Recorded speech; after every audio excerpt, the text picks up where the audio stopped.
ಶ್ರೀ ಗಣೇಶಾಯ ನಮಃ. ಶ್ರೀ ಗುರುಭ್ಯೋ ನಮಃ. ಶ್ರೀ ಸರಸ್ವತ್ಯೈ ನಮಃ. ಶ್ರೀಮಾತ್ರೇ ನಮಃ. ಎಲ್ಲರಿಗೂ ನಮಸ್ಕಾರಗಳು. ಆತ್ಮೀಯರೇ, ಸೌಂದರ್ಯ ಲಹರಿಯ 29ನೇ ಶ್ಲೋಕ.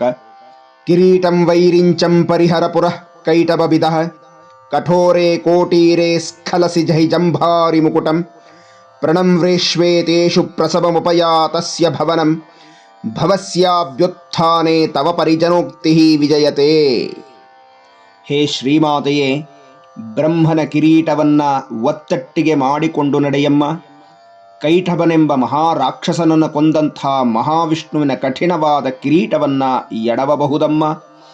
ದೇವೇಂದ್ರನ ಕಿರೀಟವನ್ನ ದಾಟಿಕೊಂಡು ಎಚ್ಚರದಿಂದ ಮುಂದೆ ಸಾಗಮ್ಮ.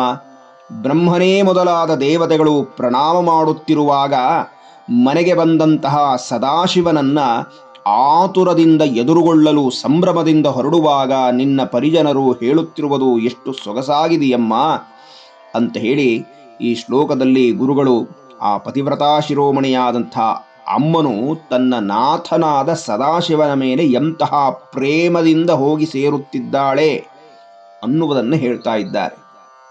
ಶ್ರೀಮಾತೆಯು ನೆಲೆಸಿರುವಂತಹ ಮಣಿದ್ವೀಪ, ಆ ಚಿಂತಾಮಣಿ ಗೃಹದಲ್ಲಿ ಅಮ್ಮನನ್ನ ದರ್ಶನ ಮಾಡಬೇಕು ಅಂತ ಹೇಳಿ ಅನೇಕ ಬ್ರಹ್ಮಾಂಡಗಳಿಂದ ಬ್ರಹ್ಮ, ವಿಷ್ಣುವೇ ಮೊದಲಾದ ಸಮಸ್ತ ದೇವ ಸಮೂಹವೆಲ್ಲ ಅಮ್ಮನ ದರ್ಶನಕ್ಕಾಗಿ ಬಂದಿರುತ್ತಾರೆ. ಆದರೆ ಆಗ ಸದಾಶಿವನು ಲೋಕ ಸಂಚಾರಕ್ಕಾಗಿ ಎಲ್ಲೋ ಹೋಗಿರ್ತಾನೆ. ಹಿಂತಿರುಗಿ ಮಣಿದ್ವೀಪ ಕಡೆಗೆ ಬರ್ತಾ ಇದ್ದಾನೆ.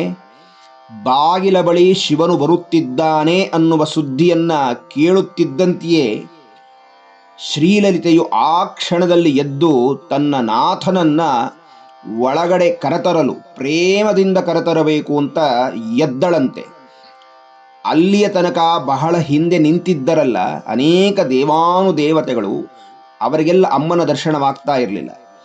ಯಾವಾಗ ಆಕೆ ಎದ್ದು ನಿಂತಳೋ, ಗಂಡನನ್ನ ಎದುರುಗೊಳ್ಳಬೇಕು, ಬಾಗಿಲವರೆಗೆ ಬರಬೇಕು ಅಂತ ಬರಲಿಕ್ಕೆ ಸಿದ್ಧಳಾದಳೋ, ಆಗ ಈ ದೇವತೆಗಳಿಗೆಲ್ಲ ಮಹಾ ಸಂತೋಷವಾಯಿತು. ಈಗ ಅಮ್ಮ ಬರ್ತಾ ಇದ್ದಾಳೆ ನಮ್ಮ ಕಡೆಗೆ, ನಾವು ಅಮ್ಮನಿಗೆ ನಮಸ್ಕಾರ ಮಾಡಬಹುದು ಅಂಥೇಳಿ ಆ ಅಮ್ಮ ತನ್ನ ಆಸನದಿಂದ ಮೆಟ್ಟಿಲಿಳಿದು ಕೆಳಗಡೆ ಬರ್ತಾ ಇದ್ರೆ ಬ್ರಹ್ಮ, ವಿಷ್ಣು, ಇಂದ್ರ ಇವರೇ ಮೊದಲಾದ ಸಮಸ್ತ ದೇವಾನುದೇವತೆಗಳು ಸಾಷ್ಟಾಂಗ ಪ್ರಣಾಮಗಳನ್ನು ಸಲ್ಲಿಸ್ತಾ ಇದ್ದರಂತೆ. ಆ ವಿಚಾರವನ್ನ ಈ ಶ್ಲೋಕದಲ್ಲಿ ಹೇಳ್ತಾ ಇದ್ದಾರೆ. ಕಿರೀಟಂ ವೈರಿಂಚಂ ಪರಿಹರ ಪುರ ಕೈಟಬಬಿದಃ. ಅಮ್ಮನ ಪರಿವಾರ ದೇವತೆಗಳೆಲ್ಲ ಅಮ್ಮನಿಗೆ ಎಚ್ಚರ ಕೊಟ್ಟು ಹೇಳ್ತಾ ಇದ್ದಾರೆ, ಅಮ್ಮ ಅಮ್ಮ ಅಮ್ಮ ಎಚ್ಚರ ತಾಯಿ, ಕೆಳಗಡೆ ಸಾಷ್ಟಾಂಗವೆರಗುತ್ತಿರುವಂತಹ ಬ್ರಹ್ಮನ ಕಿರೀಟವಿದೆಯಮ್ಮ. ಇನ್ನು ಸ್ವಲ್ಪ ಮುಂದೆ ಆ ಮಧು ಕೈಟಭರನ್ನ ಸಂಹಾರ ಮಾಡಿದಂತಹ ಶ್ರೀಮನ್ನಾರಾಯಣನ ಕಿರೀಟವಿದೆಯಮ್ಮ. ಆ ಕಿರೀಟವು ನವರತ್ನಗಳಿಂದಲೂ ವಜ್ರಗಳಿಂದಲೂ ಮಾಡಿರುವಂಥ ಅತ್ಯಂತ ಕಠಿಣವಾದ ಕಿರೀಟವಾಗಿದೆ ಅಮ್ಮ. ಅದೆಲ್ಲ ನಿನ್ನ ಪಾದಗಳಿಗೆ ಸೋಂಕಬಹುದು. ಪದ್ಮದಂತಹ ನಿನ್ನ ಪಾದವು ಅತ್ಯಂತ ಮೃದುವಾಗಿದೆ, ಬಹಳ ಎಚ್ಚರಿಕೆಯಿಂದ ನಡೆಯಬೇಕಮ್ಮ. ಇನ್ನು ಮುಂದೆಯೂ ಸಹ ಅಮ್ಮ, ಕಠೋರೆ ಕೋಟೀರೆ ಸ್ಖಲಸಿ ಜೈಜಂಭಾರಿ ಮುಕುಟಂ ಪ್ರಣಮ್ರೇಷ್ವೇತೇಷು ಪ್ರಸವಮುಪಯಾತಸ್ಯ ಭವನಂ. ದೇವತೆಗಳಿಗೆಲ್ಲ ರಾಜನಾದ ಇಂದ್ರನೂ ನಿನಗೆ ದೀರ್ಘದಂಡ ಪ್ರಣಾಮಗಳನ್ನು ಸಲ್ಲಿಸ್ತಾ ಇದ್ದಾನೆ, ಆತನ ಕಿರೀಟವೂ ಇದೆಯಮ್ಮ. ಇನ್ನು ಮುಂದೆಯೂ ಸಹ ಅನೇಕ ದೇವತೆಗಳು ಸಾಷ್ಟಾಂಗವರೆಗೆ ನಿನಗೆ ನಮಸ್ಕಾರ ಸಲ್ಲಿಸ್ತಾ ಇದ್ದಾರಮ್ಮ. ಅನೇಕ ಕಿರೀಟಗಳಿದೆಯಮ್ಮ. ಎಚ್ಚರಿಕೆ ತಾಯಿ, ನಿನ್ನ ಪಾದಾರವಿಂದಗಳಿಗೇನಾದರೂ ತೊಂದರೆಯಾಗಬಹುದಮ್ಮ, ನೋವಾಗಬಹುದಮ್ಮ, ಸ್ವಲ್ಪ ಗಮನಿಸಿ ಮುಂದೆ ಸಾಗು ತಾಯಿ ಅಂತ ಆ ಪರಿವಾರ ಜನರೆಲ್ಲರೂ ಹೇಳುತ್ತಿದ್ದಾರೆ ಅಮ್ಮನಿಗೆ.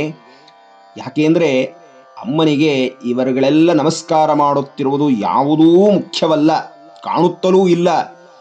ಆಕೆಗೆ ಮೊದಲು ತನ್ನ ನಾಥನನ್ನ ಕಾಣಬೇಕು, ಆತನ್ನ ಪ್ರೇಮದಿಂದ ಕಂಡು ಬರಮಾಡಿಕೊಳ್ಳಬೇಕು ಅನ್ನುವ ಸಂಭ್ರಮವಿದೆಯಷ್ಟೇ ಬಿಟ್ರೆ ಕೆಳಗಡೆ ಯಾರಿದ್ದಾರೆ, ಯಾರು ನಮಸ್ಕಾರ ಮಾಡ್ತಿದ್ದಾರೆ ಅಂತ ನೋಡ್ತಾ ಇಲ್ಲ. ಎಲ್ಲೆಲ್ಲಿ ಕಾಲಿಡಲಿಕ್ಕೆ ಜಾಗವಾಗುತ್ತೋ ಅಲ್ಲೆಲ್ಲ ಕಾಲಿಟ್ಟು ಮುಂದೆ ಸಾಗ್ತಾ ಇದ್ದಾಳಂತೆ.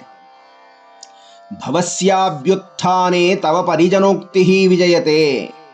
ಹೀಗೆ ಸದಾಶಿವನನ್ನ ಎದುರುಗೊಳ್ಳಲು ನೀನು ಆತುರದಿಂದ ಹೋಗುತ್ತಿದ್ದರೆ ಆ ಅಮ್ಮನವರ ಪರಿವಾರ ದೇವತೆಗಳೆಲ್ಲ ಶ್ರೀಮಾತೆಗೆ ಸೊಗಸಾಗಿ ಹಾಡಿ ಹೊಗಳುತ್ತಿದ್ದಾರೆ. ಉತ್ಕರ್ಷದಿಂದ ಕೂಡಿದೆಯಮ್ಮ ಈ ಒಂದು ಸುಂದರವಾದ ಸನ್ನಿವೇಶ ಅಂತ ಹೇಳಿದ್ದಾರೆ. ಆತ್ಮೀಯರೇ, ವಾಸಿಷ್ಠ ಸಂಹಿತೆಯಲ್ಲಿ ಒಂದು ಸುಂದರವಾದ ವಿವರಣೆ ಇದೆ. ನಮೋ ದೇವ್ಯೈ ಮಹಾಲಕ್ಷ್ಮ್ಯೈ ಶ್ರಿಯೈ ಸಿದ್ಧ್ಯೈ ನಮೋ ನಮಃ. ಬ್ರಹ್ಮ ವಿಷ್ಣು ಮಹೇಶಾನ ದೈವತೈ ಪೂಜಿತಾಂಘ್ರಯೇ ವೇದಾನಾಂಚ ಶಿರೋಭಿಸ್ತೆ ಶಿವಾಯೈ ವಿಶ್ವಮೂರ್ತಯೇ ನಮಸ್ತ್ರಿಪುರಸುಂದರ್ಯೈ ಮಹಾದೇವ್ಯೈ ನಮೋ ನಮಃ. ಇದರ ಅರ್ಥ ಏನಪ್ಪ ಅಂದರೆ, ದೇವತೆಗಳಿಗೇ ದೇವತೆಗಳಾದಂಥ ಬ್ರಹ್ಮ ವಿಷ್ಣು ಮಹೇಶ್ವರರು ನಿನ್ನ ಪಾದಗಳನ್ನು ಪೂಜೆ ಮಾಡ್ತಾ ಇದ್ದಾರೆ. ಯಾಕೆ ಅಂದರೆ, ನಿನ್ನ ಪಾದವು ವೇದಗಳನ್ನೆಲ್ಲ ದಾಟಿದಂತಹ ವೇದಾಂತ ಪ್ರತಿಪಾದ್ಯವಾದ ಮೋಕ್ಷಪ್ರದಾಯಕವಾದ ಮಂಗಳಮಯ ಪಾದಗಳಾಗಿದೆ. ಅದು ಶ್ರೀಪಾದವಾಗಿದೆಯಮ್ಮ. ವೇದಗಳು ಕೇವಲ ಐಹಿಕವಾದ ಸಮಸ್ತ ಭೋಗಗಳನ್ನು ಹೊಂದಲಿಕ್ಕೆ ಏನು ಮಾಡಬೇಕು ಮತ್ತು ಹಾಗೆಯೇ ಗತಿಸಿದ ಮೇಲೆ ಉತ್ತಮ ಲೋಕಗಳನ್ನು ಹೊಂದಲಿಕ್ಕೆ ಯಾವ ಪೂಜೆ ಮಾಡಬೇಕು, ಯಾವ ಯಜ್ಞ ಮಾಡಬೇಕು ಅಂತ ಹೇಳುವಂಥದ್ದಾಗಿದೆ ವೇದಗಳು. ಆದರೆ ವೇದಗಳ ಅಂತಭಾಗವಾದಂಥದ್ದಿದೆಯಲ್ಲ, ವೇದಾಂತ ಉಪನಿಷತ್ತು ಅಂತ ಕರೀತಾರಲ್ಲ, ಆ ಉಪನಿಷತ್ತು ಆ ವೇದಾಂತವೆಲ್ಲವೂ ಈ ವೇದಗಳ ಮೇಲ್ಭಾಗದಲ್ಲಿದೆ. ಅಂದ್ರೇನಾಯಿತು? ಮೊದಲು ಹೇಳಿದ ವೇದಗಳೆಲ್ಲ ಅಮ್ಮನ ಪಾದದಿಂದ ಕೆಳಗೆ ಇರುವಂಥದ್ದು. ಈ ವೇದಾಂತ ಅನ್ನುವಂಥದ್ದು ಅಮ್ಮನ ಪಾದದಿಂದ ಆರಂಭವಾಗತ್ತೆ. ಅಂದ್ರೆ ಅರ್ಥವೇನು ಅಂದರೆ, ಅವಳು ಪರಬ್ರಹ್ಮಸ್ವರೂಪಿಣಿ. ಬ್ರಹ್ಮೋಪೇಂದ್ರಾದಿಗಳೂ ಸಹ ಅಮ್ಮನ ಪಾದಗಳಿಗೆ ನಮಿಸುತ್ತಾ ಇರ್ತಾರೆ ಎನ್ನುವ ಭಾವವನ್ನು ಹೇಳ್ತಾ ಇದ್ದಾರೆ. ಈಗ ಈ ಶ್ಲೋಕದ ಯೋಗ ದೃಷ್ಟಿಯ ಪರವಾದ ಅರ್ಥವನ್ನೂ ಸಹ ಶ್ರೀವಿದ್ಯಾ ಉಪಾಸಕರು ಹೇಳಿದ್ದಾರೆ. ನಮ್ಮ ಮೂಲಾಧಾರದಲ್ಲಿ ಕುಳಿತಿರಬಹುದಾದಂಥ ಕುಂಡಲಿನಿ ಶಕ್ತಿಯು ಸಹಸ್ರಾರದಲ್ಲಿರುವ ಶಿವತತ್ವವನ್ನು ಹೊಂದಲು ಸುಷುಮ್ನಾ ನಾಡಿಯ ಮುಖೇಣ ಮಹಾಸರ್ಪದಂತೆ ಸರಸರನೆ ಹರಿದು ಊರ್ಧ್ವಗಾಮಿಯಾಗಿ ಸಾಕ್ತಾಳೆ. ಆ ಸುಷುಮ್ನಾ ಮಾರ್ಗದಲ್ಲಿ ಅನೇಕ ಸೂಕ್ಷ್ಮ ದೇವತಾ ಶಕ್ತಿಗಳಿರುತ್ತೆ ಅಂತ ಹೇಳಿ ಯೋಗಿಗಳು ಮಹಾತ್ಮರು ಹೇಳಿದ್ದಾರೆ. ಹಾಗೆ ಸಾಗಬೇಕಾದರೆ ಬ್ರಹ್ಮಗ್ರಂಥಿ ವಿಭೇದಿನಿ, ವಿಷ್ಣು ಗ್ರಂಥಿ ವಿಭೇದಿನಿ, ರುದ್ರ ಗ್ರಂಥಿ ವಿಭೇದಿನಿ ಅನ್ನುವಂತಹ ಕಿರೀಟಗಳನ್ನು ದಾಟುತ್ತಾ ಕುಂಡಲಿನಿ ಶಕ್ತಿ ಸಾಗುತ್ತಿದ್ದಾಳಂತೆ. ಈ ಬ್ರಹ್ಮರಂಧ್ರ ಎನ್ನುವ ಮಹಾಬಾಗಿಲಲ್ಲಿ ಆ ಶಿವನನ್ನು ಸೇರಲಿಕ್ಕಾಗಿ ಯಾರೆಲ್ಲ ಈ ಭೂಮಿಕೆಗಳನ್ನು ದಾಟಿರ್ತಾರೋ ಅವರಿಗೆಲ್ಲ ಅನೇಕ ಸಿದ್ಧಿಗಳು ಪ್ರಾಪ್ತವಾಗ್ತಾ ಹೋಗುತ್ತೆ. ಕೆಲವರು ಈ ಸಣ್ಣ ಪುಟ್ಟ ಸಿದ್ಧಿಗೆ ನಿಂತು ಹೋಗ್ತಾರೆ, ಸಾಕು ನಮಗಿಷ್ಟೇ ಅಂತ. ಆದರೆ ನಿಜವಾದ ಸಾಧಕರು ಈ ಸಣ್ಣ ಪುಟ್ಟ ಸಿದ್ಧಿಗೆ ನಿಲ್ಲದೆ ಸಂಪೂರ್ಣವಾಗಿ 6 ಚಕ್ರಗಳನ್ನು ಕ್ರಮವಾಗಿ ಭೇದಿಸಿಕೊಂಡು ಸಹಸ್ರಾರ ಎಂಬ ಮಹಾದ್ವಾರ, ಅದು ಕೈಲಾಸ, ಅಲ್ಲಿರಬಹುದಾದ ಆ ಪರತತ್ವವನ್ನು ಹೊಂದುವ ತನಕ ನಿರಂತರವಾಗಿ ಸಾಧನೆ ಮಾಡುತ್ತಾ ಮುಂದೆ ಸಾಗ್ತಾ ಹೋಗ್ತಾರೆ. ಕೊನೆಗೆ ಆ ಕುಂಡಲಿನಿ ಅನ್ನುವಂಥ ಮಹಾಶಕ್ತಿಯು ಶಿವನನ್ನ ಸೇರುವಂಥ ಪ್ರಕ್ರಿಯೆಯನ್ನ ಈ ಶ್ಲೋಕದಲ್ಲಿ ರಹಸ್ಯವಾಗಿ ಹೇಳಿದ್ದಾರೆ ಅಂತ ಹೇಳಿ ಶ್ರೀವಿದ್ಯಾ ಉಪಾಸಕರು ಚಿಂತನೆಯನ್ನು ನಡೆಸಿದ್ದಾರೆ.